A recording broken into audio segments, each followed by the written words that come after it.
Hi, I'm Vanessa Rule with Somerville Climate Action, and this is our third installment of our energy efficiency videos. Today we'll be focused on insulation and air sealing to show you how to properly insulate your house and lower your energy bills and lower your impact on the environment.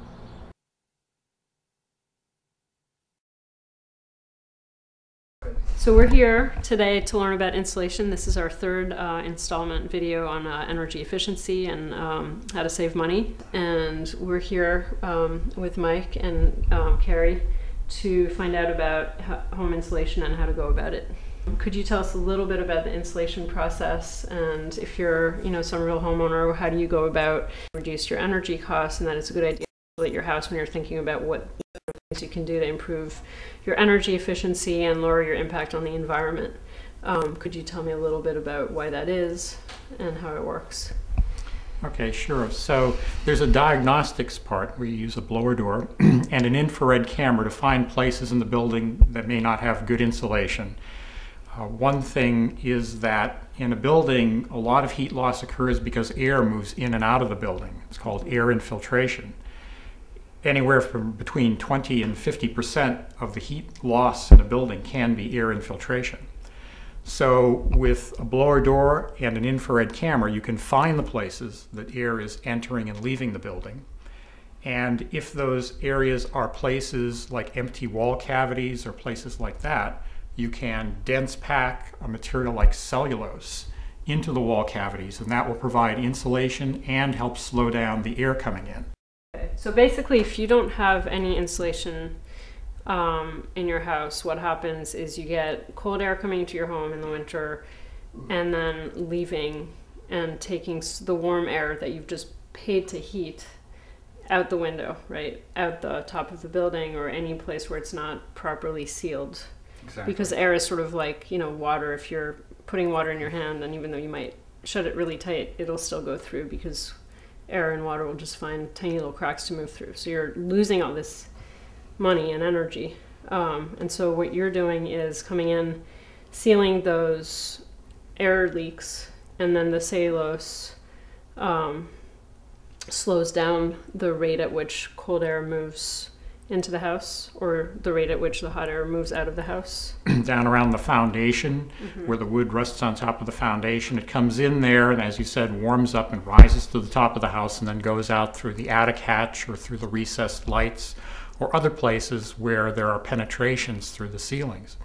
So that if you can air seal those locations, perhaps with a foam or perhaps using rigid foam materials, and stop the air from coming in and going out as easily, you can also take that step with the walls by using something like dense packed cellulose, which tightly packs this chopped up fiber material, chopped up newspaper. What is it basically. made of, cellulose? Cellulose is basically wood fibers, old newspapers which have been treated so that they're flame retardant. What I found instructive is the idea of the stack effect, where air comes in at the bottom and exits out the top of your house. Just like a chimney, right? Just like a chimney. Like the air comes in and...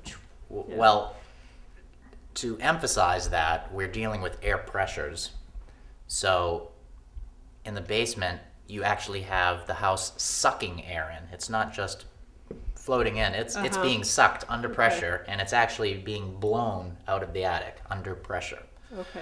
So you have a very efficient... Like if you had a little motor there. It's just like a fan. Like a fan. It's working just like a fan would to remove the heated air. I think the most important thing is to have somebody run a blower door and bring an infrared camera through your home, because you certainly need to find the source of your trouble. The infrared camera will tell you what you have for insulation or what you don't have for insulation, however it may be. It's important to have the blower door to see where your air leaks are. So I'd like to just quickly recap what a blower door and an infrared camera is. So basically a blower door is like a huge fan that you put at the entrance of your home, and it sucks air out. And so when you do that, you sort of take the pressure out of the house, and all the air leaks start taking in air faster than it normally would. And so you can actually walk around the house and feel where the air is coming in. Infrared test is a camera that allows you to see cold and hot in the wall. And so in a place that's not insulated, it'll show up as cold. So you can tell, like in my house, we had some insulation, but we had no insulation. The insulators had missed right above the windows. And so, there are these patches of cold, so we're able to tell the insulator, make sure you blow in insulation in that particular spot. And so the reason we're actually here today with Tony and Miguel, who are outside of the Energy All-Stars, is because they are one of the few people who use an infrared camera when they're installing cellulose. And from our work using blower door and an infrared camera, it becomes very clear that you can't really do a really good job installing cellulose unless you have an infrared camera. So how do you know if you're getting a quality contractor? The first step would be if you have a cellulose contractor that is not using an infrared camera, there's a good chance it's not going to be done right. Yep. When you use the blower door, you measure a certain amount of air infiltration for the building. If you can reduce that number, it really does reduce the energy bills. This has been proven in studies of hundreds and thousands of houses. So it's a measurable way in which your energy use can be seen. Okay, so is there sort of a rule of thumb for how you calculate what your return on investment might be? Or it depends on your heating system, but it could be in the range of, let's say, $30, $40 per 100 cubic feet per minute of blower door reduction. Again, it depends on the fuel you use and the distribution system, but per year. So you're talking about like a 15% decrease in your energy bills on it average? Depends it really depends. Yeah. Okay. The first places I look are the basement and the attic. And so specifically in the basement, something even a homeowner can do, if you can see if you're in the basement and you look up and you can see framing touching or sitting on top of your foundation, that's all exposed. Some people have plaster there, sealing it in, and if that's the case, that's unfortunate. You would need to cut it away to access. But most people actually do have open framing sitting on your foundation. And all those connections of wood to stone, wood to wood, all the seams all around there are very, very leaky. So what do we have here?